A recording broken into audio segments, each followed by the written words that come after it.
S welcome back to Jnanavidu YouTube channel. ನಾನು already ಇವಾಗ module 1ಅಲ್ಲಿ ಏನೇನು ಟಾಪಿಕ್ಸ್ ಇದೆ ಅನ್ನೋದಕ್ಕೆ ಒಂದು ಇಂಟ್ರಡಕ್ಷನ್ ವಿಡಿಯೋ ಮಾಡಿ ಆ್ಯಂಡ್ ಆಲ್ಸೋ ಪ್ರಾಬಬಿಲಿಟಿ ಡಿಸ್ಟ್ರಿಬ್ಯೂಷನ್ಗೆ ಒನ್ ಎಕ್ಸಾಂಪಲ್ನ ಸಾಲ್ವ್ ಮಾಡಿ ತೋರಿಸಿದ್ದೀನಿ. ಓಕೆನಾ, ಇವಾಗ ಪ್ರಾಬಬಿಲಿಟಿ ಡಿಸ್ಟ್ರಿಬ್ಯೂಷನಲ್ಲಿ ಸಮ್ ಮೋರ್ ಎಕ್ಸಾಂಪಲ್ಸ್ ಹೆಂಗೆ ಸಾಲ್ವ್ ಮಾಡೋದು ಅಂತ ನೋಡೋಣ. ಓಕೆನಾ, ಇಲ್ಲಿ ಕ್ವೆಶನ್ ಏನಿದೆ, find the mean and standard deviation for the following probability distribution ಅಂತ ಇದೆ. So they have given probability distribution, X I values ಕೊಟ್ಟಿದ್ದಾರೆ and corresponding to X I value P of X I ವ್ಯಾಲ್ಯೂಸ್ನ ಕೊಟ್ಟಿದ್ದಾರೆ. ಇಲ್ಲಿ ಕ್ವೆಶನಲ್ಲಿ ಏನೇನು ಕಂಡುಹಿಡಿಯೋದಕ್ಕೆ ಕೊಟ್ಟಿದ್ದಾರೆ, ಮೀನ್ and standard ಡಿವಿಯೇಷನ್ನ ಕಂಡುಹಿಡಿಯೋದಕ್ಕೆ ಕೊಟ್ಟಿದ್ದಾರೆ. ಇದನ್ನು ಹೆಂಗೆ ಕಂಡುಹಿಡಿಬೇಕು ಅಂತ ನೋಡೋಣ. ನಾನು ಆಲ್ರೆಡಿ ಹೇಳಿದ್ದೀನಿ, ಫಾರ್ಮುಲಾಸ್ ನಿಮಗೆ ಹ್ಯಾಂಡ್ ಬುಕ್ಕಲ್ಲಿ ಕೊಡ್ತಾರೆ. ಈ ಪ್ರಾಬಬಿಲಿಟಿ ಡಿಸ್ಟ್ರಿಬ್ಯೂಷನ್ದು ಫಾರ್ಮುಲಾಸು ಪೇಜ್ ನಂಬರ್ 17 ಇದೆ. ಓಕೆನಾ, ಪೇಜ್ ನಂಬರ್ 17 ಇದೆ. ನಿಮ್ಗೆ ಹ್ಯಾಂಡ್ ಬುಕ್ ಕೊಡ್ತಿದ್ದಂಗೆ ಹ್ಯಾಂಡ್ ಬುಕ್ಕಲ್ಲಿ ಪೇಜ್ ನಂಬರ್ 17ನ ತೆಗೆದ್ಬಿಟ್ಟು ನಿಮಗೆ ಬೇಕಾಗಿರೋ ಫಾರ್ಮುಲಾಸ್ನ ಬರ್ಕೊಂಡ್ರೆ ಸಾಕು. ಯಾವುದೇ ಫಾರ್ಮುಲಾಸ್ನು ಕೂಡ ಬಯೋಟ್ ಹೊಡೆಯೋ ಅವಶ್ಯಕತೆ ಇಲ್ಲ. ಓಕೆನಾ, ಫಸ್ಟ್ ಇವಾಗ ಮೀನ್ ಕಂಡುಹಿಡಿಬೇಕು. ಮೀನ್ದು ಫಾರ್ಮುಲಾ ಏನು? Mean equals E of X I, ಅಂದರೆ expectation of X I value ಏನು ಬರುತ್ತೆ that is equals to mean value ಅಂತ. ಓಕೆನಾ, ನೆಕ್ಸ್ಟು ಇನ್ನೇನು ಕಂಡುಹಿಡಿಯೋಕೆ ಕೊಟ್ಟಿದ್ದಾರೆ, ಸ್ಟ್ಯಾಂಡರ್ಡ್ ಡಿವಿಯೇಷನ್ನ ಕಂಡುಹಿಡಿಯೋದಕ್ಕೆ ಕೊಟ್ಟಿದ್ದಾರೆ. ಸ್ಟ್ಯಾಂಡರ್ಡ್ ಡಿವಿಯೇಷನ್ದು ಫಾರ್ಮುಲಾ ಏನು? Root of variance, which means variance value ಏನು ಬರುತ್ತೆ ಅದ್ರದ್ದು ರೂಟ್ ಮಾಡಿದ್ರೆ ಬರುವಂಥ ವ್ಯಾಲ್ಯೂನ ನಾವು ಸ್ಟ್ಯಾಂಡರ್ಡ್ ಡಿವಿಯೇಷನ್ ಅಂತ ಕರಿತೀವಿ. ಇವಾಗ ಮೀನ್ ಕಂಡುಹಿಡಿಯೋದಕ್ಕೆ ಫಸ್ಟ್ ಏನು ಕಂಡುಹಿಡಬೇಕು ನಾವು? ಇ ಆಫ್ ಎಕ್ಸ್ ಐನ ಕಂಡುಹಿಡಬೇಕು, ಅಂದರೆ ಎಕ್ಸ್ಪೆಕ್ಟೇಷನ್ ಆಫ್ ಎಕ್ಸ್ ಐನ ಕಂಡುಹಿಡಬೇಕು. ಎಕ್ಸ್ಪೆಕ್ಟೇಷನ್ ಆಫ್ ಎಕ್ಸ್ ಐದು ಫಾರ್ಮುಲಾ ಏನು? Summation of X I into P of X I. ಓಕೆನಾ, ಈ ಎಲ್ಲ ಫಾರ್ಮುಲಾಸ್ ಕೂಡ ಹ್ಯಾಂಡ್ ಬುಕ್ಕಲ್ಲಿ ಇರುತ್ತೆ, ನೀವು ಯಾವುದನ್ನು ಬಯೋಟ್ ಹೊಡಿಬೇಡಿ. ಓಕೆನಾ, ಎಲ್ಲನೂ ಅಲ್ಲಿ ಪೇಜ್ ನಂಬರ್ 17 ಓಪನ್ ಮಾಡಿದರೆ ನಿಮಗೆ ಪ್ರಾಬಬಿಲಿಟಿ ಡಿಸ್ಟ್ರಿಬ್ಯೂಷನ್ದು ಎಲ್ಲ ಫಾರ್ಮುಲಾಸ್ ಇರುತ್ತೆ. ಜಸ್ಟ್ ಆ ಫಾರ್ಮುಲಾಸ್ನ ಬರ್ಕೋಬೇಕು. ಯಾವ ಕ್ವೆಶನ್ಗೆ ಯಾವ ಫಾರ್ಮುಲಾಸ್ ಬೇಕು, ಹೆಂಗೆ ಸಾಲ್ವ್ ಮಾಡಬೇಕು ಅಂತ ನೀಟಾಗಿ ಅರ್ಥ ಮಾಡ್ಕೊಂಡ್ರೆ ಸಾಕು. ಓಕೆನಾ, ಇವಾಗ ನೋಡಿ, ಇ ಆಫ್ ಎಕ್ಸ್ ಐನ ಕಂಡುಹಿಡಿಯೋಣ. ಇಲ್ಲೇನಿದೆ, summation of X I into P of X I ಇದೆ. ಅಂದರೆ X I into P of X I ಎಲ್ಲ ವ್ಯಾಲ್ಯೂನು ಆ್ಯಡ್ ಮಾಡಬೇಕು, ದಟ್ ಈಸ್ ಕಾಲ್ಡ್ ಸಮೇಷನ್ ಅಂತ. ಓಕೆನಾ, ಫಸ್ಟ್ ಏನಿದೆ 1 into 0.4 plus 3 into 0.1 plus 4 into 0.2 plus 5 into 0.3. ಓಕೆನಾ, ಇದನ್ನೆಲ್ಲ ನೀವೇನು ಮಾಡಬೇಕು, ಕ್ಯಾಲ್ಕುಲೇಟ್ರಲ್ಲಿ ಹಾಕಬೇಕು. ನೀವು ಕ್ಯಾಲ್ಕುಲೇಟ್ರ್ ಮರಿದಂಗೆ ತೊಗೊಂಡೋಗಿ ಎಕ್ಸಾಮ್ಗೆ, ತುಂಬ ಇಂಪಾರ್ಟೆಂಟ್. ಬಿಕಾಸ್ ಕ್ಯಾಲ್ಕುಲೇಟ್ರ್ ಇಲ್ದಲೆ ಮ್ಯಾಥ್ಸ್ M3 ಏನು ಸಾಲ್ವ್ ಮಾಡೋದಕ್ಕಾಗಲ್ಲ. ಓಕೆನಾ, ನೆಕ್ಸ್ಟ್ ನೋಡಿ, ಯು ಆಫ್ ಎಕ್ಸ್ ಐ ಇದನ್ನು ಕ್ಯಾಲ್ಕುಲೇಟ್ ಮಾಡಿಬಿಟ್ಟು ಟೋಟಲಾಗಿ ಆ್ಯಡ್ ಮಾಡಿದರೆ ನಿಮಗೆ ಕಂಪ್ಲೀಟಾಗಿ 3 ವ್ಯಾಲ್ಯೂ ಬರುತ್ತೆ. ಓಕೆನಾ, 3 is the final value of e of x y. ಓಕೆನಾ, ಆ್ಯಂಡ್ ಇದನ್ನು ಹೆಂಗೆ ಕ್ಯಾಲ್ಕುಲೇಟ್ ಹಾಕಬೇಕು ಅನ್ನೋದನ್ನು ಕೂಡ ನಾನು ಇಂಟ್ರಡಕ್ಷನ್ ವಿಡಿಯೋದಲ್ಲಿ ತಿಳಿಸ್ಕೊಟ್ಟಿದ್ದೀನಿ. ಇಫ್ ಅದನ್ನು ನೀವು ವಾಚ್ ಮಾಡಿಲ್ಲ ಅಂದರೆ ಅದನ್ನು ಕೂಡ ಹೋಗಿ ವಾಚ್ ಮಾಡಿ, ನಿಮಗೆ ಗೊತ್ತಿದ್ರೆ ಓಕೆ. ನೆಕ್ಸ್ಟ್ ಏನು ಕಂಡುಹಿಡಿಬೇಕು? ಮೀನ್ ಕಂಪ್ಲೀಟ್ ಆಯಿತು. ಸೊ ಮೀನ್ ವ್ಯಾಲ್ಯೂ ಏನು ಬರುತ್ತೆ ಇವಾಗ? ಮೀನ್ ಈಕ್ವಲ್ಸ್ 3. ಕಂಪ್ಲೀಟ್ ಆಯಿತಾ? ನಾವಿವಾಗ ಇನ್ನೇನು ಕಂಡುಹಿಡಬೇಕು? ಸ್ಟ್ಯಾಂಡರ್ಡ್ ಡಿವಿಯೇಷನ್ನ ಕಂಡುಹಿಡಬೇಕು. ಸ್ಟ್ಯಾಂಡರ್ಡ್ ಡಿವಿಯೇಷನ್ ಕಂಡುಹಿಡಿಯೋದಕ್ಕೆ ಏನು ಬೇಕು? ರೂಟ್ ಆಫ್ ವೇರಿಯನ್ಸ್, ಅಂದರೆ ವೇರಿಯನ್ಸ್ದು ವ್ಯಾಲ್ಯೂ ಬೇಕು. ವೇರಿಯನ್ಸ್ದು ಫಾರ್ಮುಲಾ ಏನು? Variance equal E of X I square minus E of X I whole square. So ವೇರಿಯನ್ಸ್ನ ಕಂಡುಹಿಡಿಯೋಕ್ಕೆ ಏನು ಬೇಕು ನಮಗೆ? Expectation of X I square ಬೇಕು and expectation of X I ಬೇಕು. Expectation of X I already find ಮಾಡಿದ್ದೀವ, ಇದನ್ನು whole square ಮಾಡಿಕೊಂಡ್ರೆ ಇಲ್ಲಿದ್ದು ವ್ಯಾಲ್ಯೂ ಬರುತ್ತೆ. Next E of X I square value ನಾವು ಕಂಡುಹಿಡಿದಿಲ್ಲ, ಸೊ ಇದನ್ನು ಕಂಡುಹಿಡಿಬೇಕು. ಇದನ್ನು ಕಂಡುಹಿಡಿಯೋಣ. E of X I square ಇದ್ರದ್ದು ಫಾರ್ಮುಲಾ ಬಂದುಬಿಟ್ಟು summation of X I square into P of X I. Same ಇದೇ ಥರ, ಬಟ್ ಎಕ್ಸ್ ಐಗೆ ಸ್ಕ್ವೇರ್ ಮಾಡಬೇಕು ಇದರಲ್ಲಿ. ವಿಚ್ ಮೀನ್ಸ್ ಹೆಂಗೆ ತೊಗೋಬೇಕು ಅಂತ ಹೇಳ್ಕೊಡ್ತೀನಿ ನೋಡಿ. ಎಕ್ಸ್ ಐ ಏನಿದೆ 1 ಇದೆಯಾ, so 1 square into P of X I ಏನು 0.4 plus 3 square into 0.1 plus 4 square into 0.2 plus 5 square into 0.3. ಓಕೆನಾ, ಇದನ್ನು ಸೇಮ್ ಕ್ಯಾಲ್ಕುಲೇಟ್ರಲ್ಲಿ ಹಾಕಿದ್ರೆ ನಿಮಗೆ total E of X I square value 12 ಬರುತ್ತೆ. E of X I square value ಬಂತು ಅಲ್ವಾ, ಎಕ್ಸ್ಪೆಕ್ಟೇಷನ್ ಆಫ್ ಎಕ್ಸ್ ಐಯು ಬಂತು, expectation of X I square ಬಂತು. ಇವಾಗ ವೇರಿಯನ್ಸ್ನ ಕಂಡುಹಿಡಿಬೋದಲ್ವಾ. Variance equals E of X I square value ಏನು 12 minus E of X I value ಏನು 3 ಹೋಲ್ ಸ್ಕ್ವೇರ್ ಇಲ್ಲಿದೆ ಅಲ್ವಾ. ಸೊ ಹೋಲ್ ಸ್ಕ್ವೇರ್ನ ಹಂಗೆ ಬರ್ಕೊತಾ ಇದ್ದೀನಿ. ನೆಕ್ಸ್ಟ್ ಇವಾಗ ನೋಡಿ ಇದನ್ನು 12 ಮೈನಸ್ 3 ಸ್ಕ್ವೇರ್ ಅಂದರೆ ಏನಾಗುತ್ತೆ 9 ಆಗುತ್ತೆ. ಸೊ ಆನ್ಸರ್ ಏನು ಬರುತ್ತೆ 12 ಮೈನಸ್ 9 3 ಬರುತ್ತೆ. ಸೊ ವೇರಿಯನ್ಸ್ ಏನಾಯಿತು 3 ಆಯಿತು. ಸ್ಟ್ಯಾಂಡರ್ಡ್ ಡಿವಿಯೇಷನ್ ಹಂಗಾದ್ರೆ ಏನಾಗುತ್ತೆ, standard deviation is equals to root of 3 ಆಗುತ್ತೆ. ಸೊ ವ್ಯಾಲ್ಯೂ ಬಂದುಬಿಟ್ಟು 1.7320. ಇದನ್ನು ರೂಟ್ ಆಫ್ 3 ಅಂತ ಬರೆದಾಗ ಇಲ್ಲಿ ಪಾಯಿಂಟ್ ಆದಮೇಲೆ ತುಂಬ ವ್ಯಾಲ್ಯೂಸ್ ಬರುತ್ತೆ. ಬಟ್ ನೀವೇನಂದರೆ ಎಕ್ಸಾಮಲ್ಲಿ ಪಾಯಿಂಟ್ ಆದಮೇಲೆ 4 ವ್ಯಾಲ್ಯೂಸ್ನ ಮೆನ್ಷನ್ ಮಾಡಿದರೆ ಸಾಕು. ಓಕೆನಾ, ಇಷ್ಟೇ ಈಸಿಯಾಗಿ ಸಾಲ್ವ್ ಮಾಡ್ಬೋದು. And mean and standard deviation solve ಮಾಡೋದಕ್ಕೆ ನಿಮಗೆ ಪಕ್ಕಾ 1 ಕ್ವೆಶನ್ ಬಂದೇ ಬರುತ್ತೆ. ಈಸಿಯೆಸ್ಟು. ಆ್ಯಂಡ್ ಏನಂದರೆ ನಿಮ್ಗೆ ಆಲ್ರೆಡಿ ಫಾರ್ಮುಲಾಸ್ನ ಹ್ಯಾಂಡ್ ಬುಕ್ಕಲ್ಲಿ ಮೆನ್ಷನ್ ಮಾಡಿರ್ತಾರೆ ಅಲ್ವಾ. ಮೀನ್ದು ಫಾರ್ಮುಲಾ ಆಗಿರ್ಬೋದು, ಸ್ಟ್ಯಾಂಡರ್ಡ್ ಡಿವಿಯೇಷನ್ದು ಫಾರ್ಮುಲಾ ಆಗಿರ್ಬೋದು, ಎಲ್ಲ ಫಾರ್ಮುಲಾಸ್ನ ಮೆನ್ಷನ್ ಮಾಡಿರೋದ್ರಿಂದ ಎಕ್ಸಾಮಲ್ಲಿ ನೀವು ಫಾರ್ಮುಲಾ ಬರೆಯೋದಕ್ಕೆ ಯಾವುದೇ ರೀತಿ ಮಾರ್ಕ್ಸ್ ಕೊಡೋದಿಲ್ಲ. ನೀವು ಏನೇನು ಸ್ಟೆಪ್ಸ್ನ ಫಾಲೋ ಮಾಡ್ತೀರಾ, ಈ ಸ್ಟೆಪ್ಸ್ ಎಲ್ಲ ಬರ್ಕೊತೀರಾ ಅಲ್ವಾ, ಈ ಸ್ಟೆಪ್ಸಿಗೆ ಮಾರ್ಕ್ಸ್ ಕ್ಯಾರಿ ಆಗುತ್ತೆ. ಸೊ ಎಲ್ಲ ಸ್ಟೆಪ್ಸ್ನು ನೀಟಾಗಿ ಮೆನ್ಷನ್ ಮಾಡಿ ಬನ್ನಿ. ಓಕೆನಾ, ನೆಕ್ಸ್ಟ್ ಎಕ್ಸಾಂಪಲ್ ನೋಡೋಣ. Yes, next example. ಈ ಎಕ್ಸಾಂಪಲ್ ಸ್ವಲ್ಪ ನೋಡಿದ ತಕ್ಷಣ ಕಾಂಪ್ಲಿಕೇಟೆಡ್ ಅನಿಸ್ಬೋದು, ಬಟ್ ಈ ಎಕ್ಸಾಂಪಲ್ನ ತುಂಬ ಅಂದರೆ ತುಂಬ ಈಸಿಯಾಗಿ ಸಾಲ್ವ್ ಮಾಡ್ಬೋದು. ಓಕೆನಾ, ಹೆಂಗೆ ಸಾಲ್ವ್ ಮಾಡೋದು ಅನ್ನೋದನ್ನ ನಾನು ಕಂಪ್ಲೀಟಾಗಿ ಹೇಳ್ಕೊಡ್ತೀನಿ. ಆ್ಯಂಡ್ ಈ ಎಕ್ಸಾಂಪಲ್ಗೆ ಯಾವುದೇ ರೀತಿ ಫಾರ್ಮುಲಾಸ್ ಅಪ್ಲಿಕೇಶನ್ ಇಲ್ಲವೇ ಇಲ್ಲ. ಜಸ್ಟ್ ಅಲ್ಲಿರೋದನ್ನ ಅಪ್ಲೈ ಮಾಡ್ತಾ ಆನ್ಸರ್ ಮಾಡಬೇಕು ಅಷ್ಟೇ. ಓಕೆನಾ, ಫಸ್ಟ್ ಕ್ವೆಶನ್ ಏನು ಅಂತ ಅರ್ಥ ಮಾಡ್ಕೊಳ್ಳೋಣ. The probability density function P of X of A variate X is given by the following table. ಅಂದರೆ ಇಲ್ಲಿ ಅವರು ಒಂದು ಟೇಬಲ್ನ ಕೊಟ್ಟಿದ್ದಾರೆ. ಓಕೆನಾ, ಟೇಬಲ್ನ ಬರೆದು ತೋರಿಸ್ತೀನಿ ನೋಡಿ. X P of X.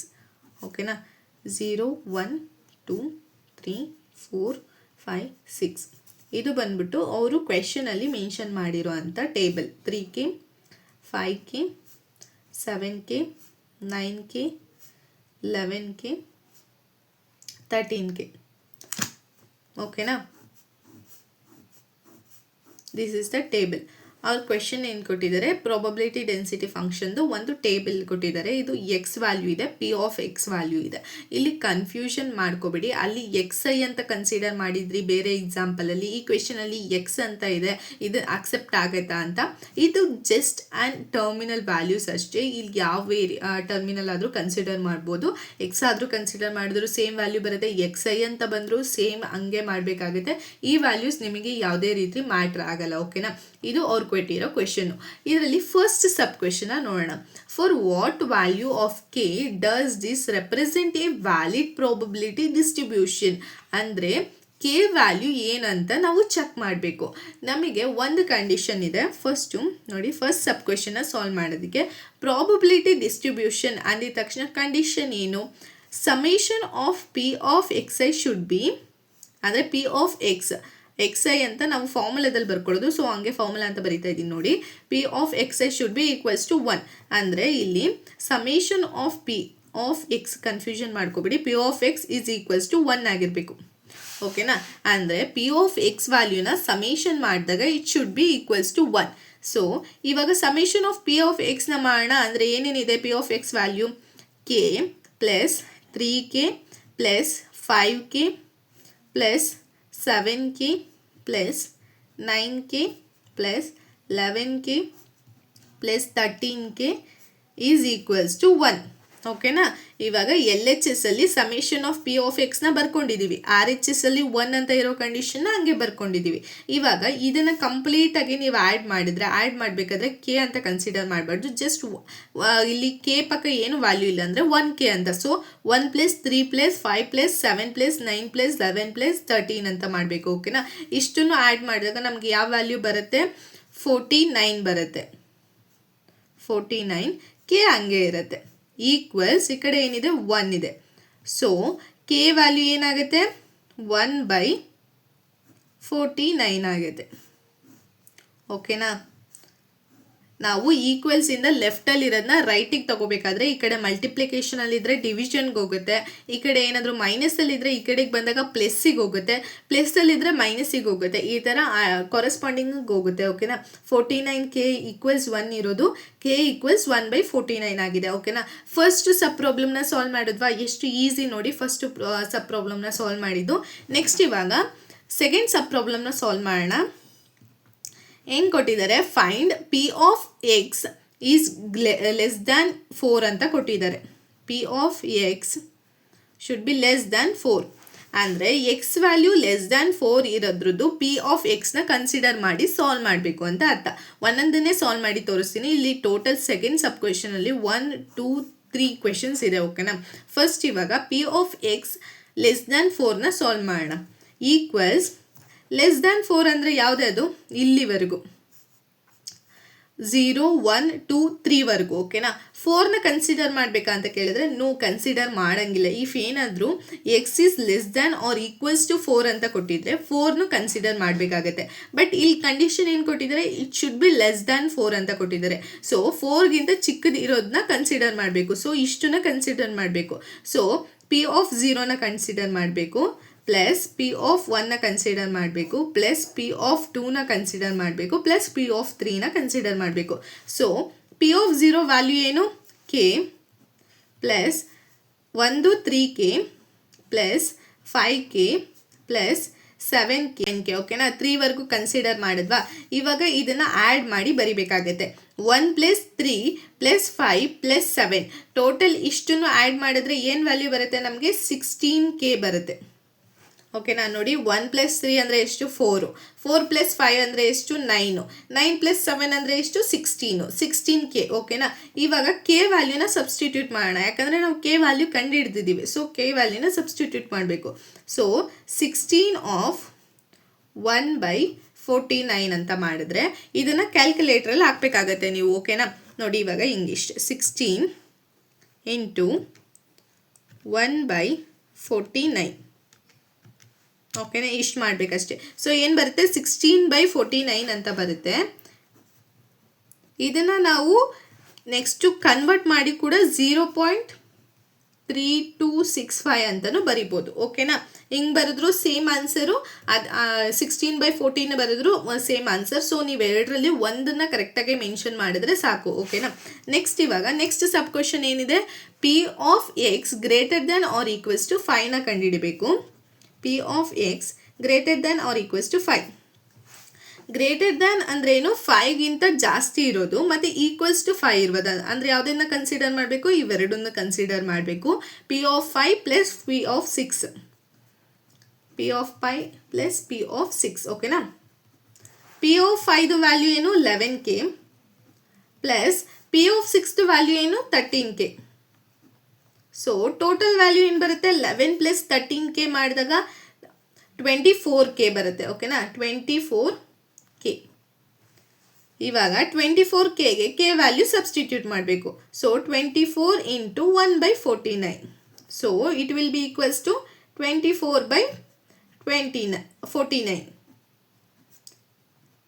ಇದನ್ನು ಕ್ಯಾಲ್ಕುಲೇಟ್ರಲ್ಲಿ ಸಬ್ಸ್ಟಿಟ್ಯೂಟ್ ಮಾಡಿದ್ರೆ 24/49 ಏನು ಬರುತ್ತೆ ವ್ಯಾಲ್ಯೂ, 0.4897 ಅಂತ ಬರುತ್ತೆ. 0.4897. ಓಕೆನಾ, ಇದರಲ್ಲೂ ಕೂಡ ಅಷ್ಟೇ, ಈ ವ್ಯಾಲ್ಯೂಸ್ನ ಬರೀರಿ, ಇಲ್ಲ ಈ ವ್ಯಾಲ್ಯೂನ ಬರೀರಿ, ಎರಡರಲ್ಲಿ ಒಂದನ್ನು ಕರೆಕ್ಟಾಗಿ ಮೆನ್ಷನ್ ಮಾಡಿ. ಓಕೆನಾ, ಇವಾಗ ಸಬ್ ಕ್ವೆಶನ್ ಇದು ಕಂಪ್ಲೀಟ್ ಆಯಿತು. ನೆಕ್ಸ್ಟ್ ಏನಿದೆ, P of 3 less than X less than or equals to 6. ಓಕೆನಾ, ವಿಚ್ ಮೀನ್ಸ್ ನೋಡಿ, P of 3 less than X less than or equals to 6. ಇಲ್ಲಿ ಏನಿದೆ ಕಂಡೀಷನ್ನು, X value should be greater than 3 ಇರಬೇಕು, lesser than or equals to 6 ಇರಬೇಕು. ಓಕೆನಾ, greater than 3 ಅಂದರೆ 3ನ ಕನ್ಸಿಡರ್ ಮಾಡಬಾರ್ದು, 4ಇಂದ ಕನ್ಸಿಡರ್ ಮಾಡಬೇಕು. ಸೊ 4 ಕನ್ಸಿಡರ್ ಆಗುತ್ತೆ. Less than or equals to 6 ಅಂದರೆ ಈಕ್ವಲ್ಸ್ ಟು 6 ಅಂತ ಕೊಟ್ಟಿರೋದು ಕಾರಣ 6ವರೆಗೂ ಕನ್ಸಿಡರ್ ಮಾಡಬೇಕು. Which means P of 4 + P of 5 + P of 6. ಓಕೆನಾ, ಇಷ್ಟೇ ಈಸಿಯಾಗಿ ಬರ್ಕೋಬೋದು. ನೆಕ್ಸ್ಟು ಪಿ ಆಫ್ 4 ವ್ಯಾಲ್ಯೂ ಏನು, 9k plus P of 5 value ಏನು, 11k plus P of 6 value ಏನು 13K. ಇದನ್ನು ಕಂಪ್ಲೀಟಾಗಿ ಆ್ಯಡ್ ಮಾಡಿದ್ರೆ ಏನು ವ್ಯಾಲ್ಯೂ ಬರುತ್ತೆ, 9 + 11 ಅಂದರೆ 20, 20 + 13 ಅಂದರೆ 33K. So 33 into 1/49. So K ವ್ಯಾಲ್ಯೂನ ಸಬ್ಸ್ಟಿಟ್ಯೂಟ್ ಮಾಡಿದ್ದೀನಿ. ಇದನ್ನು 33/49 ಅಂತ ಹಂಗೆ ಬರಿಬೋದು, ಆರ್ 33/49ನ ವ್ಯಾಲ್ಯೂ ಹಾಕ್ಬಿಟ್ಟು 0.6734. ಓಕೆನಾ. ಇದು ಕಂಪ್ಲೀಟಾಗಿ ಅರ್ಥ ಆಯಿತು ಅಲ್ವಾ. ನಾವು ಸೆಕೆಂಡ್ ಸಬ್ ಕ್ವೆಶನ್ಸ್ ಕಂಪ್ಲೀಟಾಗಿ ಸಾಲ್ವ್ ಮಾಡಿದ್ದೀವಿ. ಇವಾಗ ಥರ್ಡ್ ಸಬ್ ಕ್ವೆಶನ್ನ ಸಾಲ್ವ್ ಮಾಡೋಣ. ಥರ್ಡ್ ಸಬ್ ಕ್ವೆಶನ್ ಇಲ್ಲಿ ನೋಡಿ. ಥರ್ಡ್ ಸಬ್ ಕ್ವೆಶನ್ ಏನು ಕೊಟ್ಟಿದ್ದಾರೆ, determine the minimum value of K so that P of X should be less than or equals to 2, greater than or equals to 0.3 ಅಂತ ಕೊಟ್ಟಿದ್ದಾರೆ. ನಾವು minimum K ವ್ಯಾಲ್ಯೂನ ಕಂಡುಹಿಡಬೇಕು ಇಲ್ಲಿ. ಓಕೆನಾ. For this condition ಹೆಂಗೆ ಕಂಡುಹಿಡಿಯೋದು ಅಂತ ನೋಡೋಣ. ಫಸ್ಟ್ ಇವಾಗ X should be less than or equals to 2 ಅಲ್ವಾ. Less than or equals to 2 ಅಂದರೆ ಯಾವುದು, ಅದು 0 ಕನ್ಸಿಡರ್ ಆಗುತ್ತೆ, 1 ಕನ್ಸಿಡರ್ ಆಗುತ್ತೆ. ಈಕ್ವಲ್ಸ್ ಟು 2 ಅಂತ ಕೊಟ್ಟಿರೋದ್ರಿಂದ 2 ಕೂಡ ಕನ್ಸಿಡರ್ ಆಗುತ್ತೆ. So P of 0 plus P of 1 plus P of 2 should be greater than or equals to 0.3. So P of 0 ಅಂದರೆ ಏನು, K. K plus 3K plus 5K greater than or equals to 0.3. Next ಇವಾಗ ಏನಿದೆ, K plus 3K plus 5K ಅಂತ ಇದೆ. So 1 + 4 ಅಂದರೆ 1 + 3 ಅಂದರೆ 4 + 5 ಅಂದರೆ 9. So 9K ಈ greater than or equals to 0.3. Since ಇಲ್ಲಿ ನೀವು ಕೆ ವ್ಯಾಲ್ಯೂನ ಸಬ್ಸ್ಟಿಟ್ಯೂಟ್ ಮಾಡಬಾರ್ದು, ಯಾಕಂದರೆ ಅವ್ರು ಕೊಟ್ಟಿರೋದೇನು, determine the minimum value of K. So ಇನ್ನೊಂದು ಮಿನಿಮಮ್ ವ್ಯಾಲ್ಯೂ ಆಫ್ ಕೆನ ಕಂಡುಹಿಡಿತಿದ್ದೀವಿ. ಇಲ್ಲೇನಿದೆ, greater than or equals to 0.3 ಇದೆ ತಾನೆ. ಸೊ ಈಕ್ವಲ್ ಸಿಂಬಲ್ ಇದೆ ಅಲ್ವಾ. ಅವಾಗ ಏನು ಮಾಡ್ಬೋದು ನಾವು, ಕೆದು 9 ವ್ಯಾಲ್ಯೂನ ಈ ಕಡೆ ಕನ್ಸಿಡರ್ ಮಾಡ್ಬೋದು. ಸೊ ಈ ಕೆ ಈಕ್ವಲ್ಸ್ ಏನಾಗುತ್ತೆ, 0.3/9 ಆಗುತ್ತೆ. ಇದನ್ನು ವ್ಯಾಲ್ಯೂನ ಕ್ಯಾಲ್ಕುಲೇಟ್ರಲ್ಲಿ ಹಾಕೋಣ. 0.3/9 1/30. 1/30. ಸೊ ಕೆ ವ್ಯಾಲ್ಯೂ ಏನಾಯಿತು, 1/30 ಆಯಿತು. So the minimum value of K ಏನು, ಮಿನಿಮಮ್ ವ್ಯಾಲ್ಯೂ ಆಫ್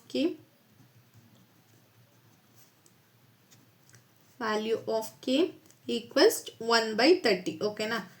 ಹೆಂಗೆ ಮಿನಿಮಮ್ ವ್ಯಾಲ್ಯೂನ ಕಂಡುಹಿಡಿದ್ವಿ ಅಂತ ಗೊತ್ತಾಯಿತು ಅಲ್ವಾ. ಇಲ್ಲಿ ಕ್ವೆಶನಲ್ಲಿ ಏನು ಕೊಟ್ಟಿದ್ದಾರೆ, ಟೋಟಲ್ 3 ಸಬ್ ಕ್ವೆಶನ್ನ ಕೊಟ್ಟಿದ್ದಾರೆ. ಫಸ್ಟ್ ಏನು ಮಾಡಬೇಕು, ಕೆ ವ್ಯಾಲ್ಯೂನ ಕಂಡುಹಿಡಿಬೇಕು. ಸೊ ಕೆ ವ್ಯಾಲ್ಯೂಗೆ ಏನು ಮಾಡಬೇಕು ನಾವು, P of X I equals 1 ಅಂತ. ಇದು ಕಂಡೀಷನ್ನು, ಇದು ಸ್ಟ್ಯಾಂಡರ್ಡ್ ಕಂಡೀಷನ್. ಓಕೆನಾ.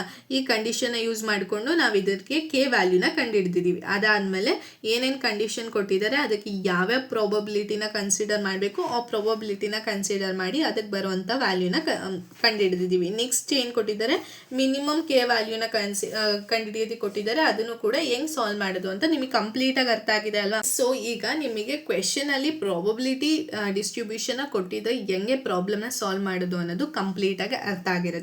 ನೆಕ್ಸ್ಟ್ ನಾನು ಕ್ವೆಶನ್ನ ಸ್ಟೇಟ್ಮೆಂಟ್ ವೈಸ್ ಕೊಟ್ಟಿದ್ದಾಗ ಹೆಂಗೆ ಪ್ರಾಬ್ಲಮ್ನ ಸಾಲ್ವ್ ಮಾಡಬೇಕು ಅಂತಲೂ ಎಕ್ಸ್ಪ್ಲೇನ್ ಮಾಡ್ತೀನಿ. ಅದನ್ನು ನೆಕ್ಸ್ಟ್ ವಿಡಿಯೋದಲ್ಲಿ ಅಪ್ಲೋಡ್ ಮಾಡ್ತೀನಿ. ಓಕೆನಾ. ಈ ವಿಡಿಯೋ ನಿಮಗೆ ಯೂಸ್ಫುಲ್ ಅಂತ ಅನಿಸಿದರೆ ಪ್ಲೀಸ್ ಲೈಕ್ ಮಾಡಿ, ಕಮೆಂಟ್ ಮಾಡಿ ಆ್ಯಂಡ್ ನಮ್ಮ ಚಾನಲ್ನ ಸಬ್ಸ್ಕ್ರೈಬ್ ಮಾಡ್ಕೊಳ್ಳಿ. ಈ ವಿಡಿಯೋಸ್ನ ನಿಮ್ಮ ಫ್ರೆಂಡ್ಸ್ಗಳ ಜೊತೆನೂ ಕೂಡ ಶೇರ್ ಮಾಡ್ಕೊಳ್ಳಿ. ಇದೇ ರೀತಿ ನಾವು ಯೂಸ್ಫುಲ್ ಆಗುವಂಥ ವಿಡಿಯೋನ ಅಪ್ಲೋಡ್ ಮಾಡ್ತಾ ಇರ್ತೀವಿ. Thank you for watching.